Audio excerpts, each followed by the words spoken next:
$1 billion. Can you imagine that kind of wealth?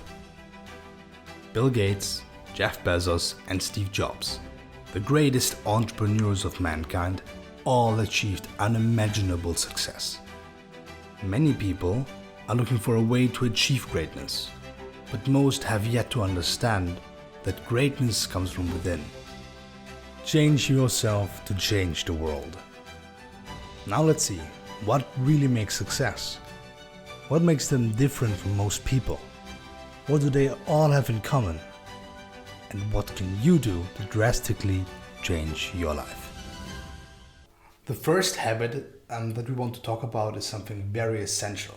It is having a morning routine. Implementing a morning routine will make your lives way more structured. This habit is probably one of the most impactful ones. For example, a cold shower or meditation can start the day on a positive note. I, for example, love cold showers because they energize me and give me a positive start to the day. I would actually also focus on getting up quite early, like 5 a.m. in the morning, so you can just really focus on yourself because these are the most quiet hours of the day. Also, very important, if you start your morning positive, your whole day will be much better and you will get stuff done quicker because it's just positive overall. The second habit would be spend your money wisely. All billionaires and millionaires have this in common. Just don't buy stupid shit you don't need.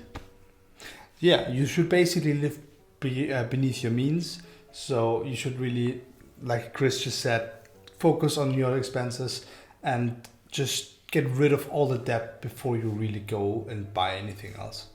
Yeah. For example, also instead of buying that new phone or that new car, use that money and invest it long term or buy a real estate property with it. Habit number 3, having the right friends.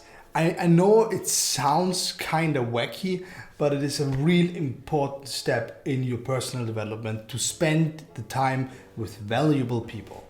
And that are people who share your ambition. I really think it's one of the most important habits and one of the hardest. It's really hard to cut out a toxic friend or to find a new friend group that focuses on self-development and financial education if that's your goal.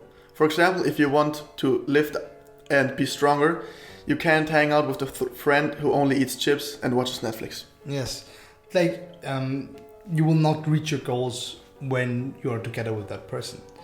But you also should know that it's not bad to have multiple different friend groups that each serve a different purpose for you. And that's completely all right.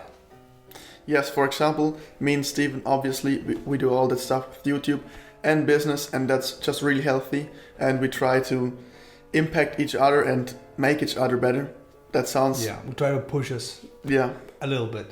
It sounds kind of cringe, but it's a very good thing to do, actually.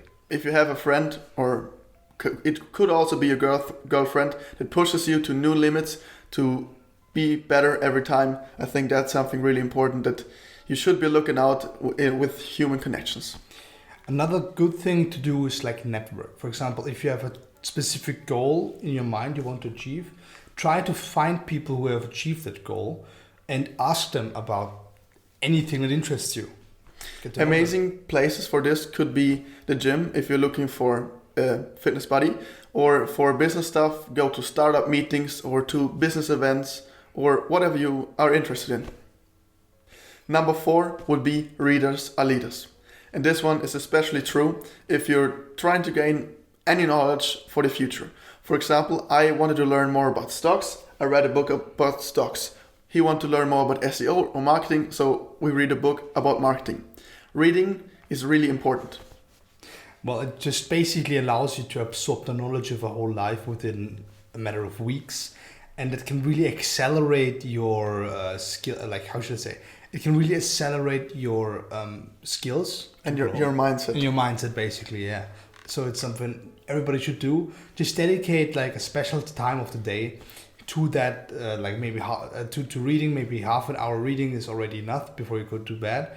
And you will be able to acquire a lot of useful knowledge. For example, the average CEO reads about 60 books a year. I know that's a whole lot. I don't read that much as well, but I try to read at least 12 books a year. And I think one book every month is a quite simple goal. And with half an hour reading every day, you can accomplish that quite well. Another very important habit is to remember your ambition, and that's our 5th habit. So, each day you should practically write down your goals for the week, for the month, for the day, or for the year. And yeah, like we do this with journaling, for example. Yes, I do this every morning after I get out of the shower. I just grab a notebook and I write about the goals I have this week, this day, and in the whole year. So every day you're gonna look at your goals and you're gonna affirm that. You see, okay, this year, for example, we're gonna hit 100,000 subscribers with this channel. I write it down every morning and I write, what can I do to accomplish this goal today? Yes, and a thing I also combine with this journaling is a gratitude journal. So yes. Each day I write down like 10 sentences of what I am grateful for, so I can really, how should I say, appreciate my situation more. Because even though sometimes it's difficult, remembering the things that make you happy and make you thankful is a really good thing to just keep you pushing forward. Also, if you do this in the morning, it's just gonna set your day positive. For example, in the morning, I'm sometimes grateful for the cold shower, even if that's shitty. So I go through the whole day and look at things that could be shitty, but I appreciate them. And also all the minor positive things that happen to you for the day. For example, a compliment, you just appreciate them more. Mm-hmm. Number 6 will be focus on producing, not consumption. What does it mean? It basically means in your free time, for example, if you go to school or you work, that's your occupied time that you can't change much about. But for example, in the evening hours, if you watch Netflix, play video games, or just watch stupid videos, that's just consumption. Use that time productive and learn something new or read. So if you, for example, watch some Netflix or some movies there and there, that's nothing bad. Like even the greatest people watch movies and try to relax sometimes.